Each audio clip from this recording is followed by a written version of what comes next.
Politico dit que vous avez fait une mise au point au sein du gouvernement pour dire qu'on n'allait pas lever les brevets. Je n'ai pas eu ces réponses précises. Vous trouvez ça normal, le lobby de Big Pharma, mais moi je ne trouve ça pas normal.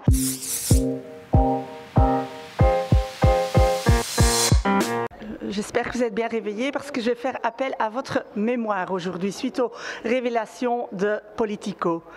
La séquence se passe au printemps 2021. Tout le monde se rappelle, tout le monde était indigné par la soif au profit de Big Pharma qui détenait le vaccin pour le Covid mais qui refusait de partager ses connaissances avec le monde entier. Et partout dans le monde, il y avait de plus en plus d'hommes, femmes politiques mais aussi de pays qui se rejoignaient à la demande des pays du Sud de lever les brevets sur le Covid. Et cette demande-là est aussi faite, entre autres, par notre ministre Kittir qui, le 26 avril 2021, va déclarer qu'elle soutient la levée des brevets. Et là intervient la révélation de Politico qui dit qu'au lendemain de ces déclarations, Johnson & Johnson va contacter votre cabinet et menacer le gouvernement belge si jamais il y a une prise de position pour la levée des brevets, des investissements pourraient ne pas voir le jour. Ce qui est assez cocasse, c'est que d'un côté dans l'article Johnson & Johnson nie avoir mis la pression sur vous, mais vous dites que les pressions de Johnson & Johnson n'ont pas eu d'influence sur vos prises de décision.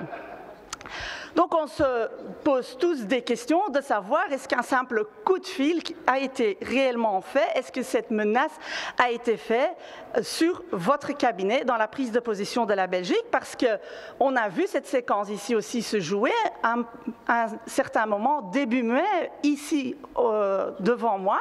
Vous m'avez dit que vous étiez ouvert à la discussion de la levée des brevets des vaccins et finalement, jamais la Belgique va soutenir la demande et va finalement choisir le camp de Big Pharma. Donc, mes questions à vous sont très précises. Est-ce qu'au lendemain donc, de la déclaration de Mme Kittir, est-ce qu'il y a eu un coup de fil ou un contact avec Johnson & Johnson? Mais heureusement que j'ai des contacts avec le secteur pharmaceutique. Heureusement qu'on en a eu. Heureusement qu'on en a eu. Pressé de comprendre comment on pouvait garder les commerces ouverts. Monsieur le ministre, je ne suis pas satisfaite de votre réponse parce que mon rôle en tant que parlementaire, c'est de contrôler le gouvernement. Et il ne s'agit pas ici d'une séquence bénigne. C'est une séquence qui a eu des conséquences très graves dans le monde. Des gens sont morts parce qu'ils n'avaient pas accès au vaccin pour le Covid, parce que les brevets n'étaient pas levés. Des soignants dans le tiers-monde, entre autres. Et ce que je vous ai demandé, c'est précisément votre emploi du temps et de votre cabinet entre le 26 avril et le 10 mai, date à laquelle environ Politico dit que vous avez fait une mise au point au sein du gouvernement pour dire qu'on n'allait pas lever les brevets. Je n'ai pas eu ces réponses précises. Vous trouvez ça normal, le lobby de Big Pharma, mais moi je ne trouve ça pas normal. Et donc je vous demande, je vous enverrai ça par question écrite pour avoir des réponses précises à mes questions précises.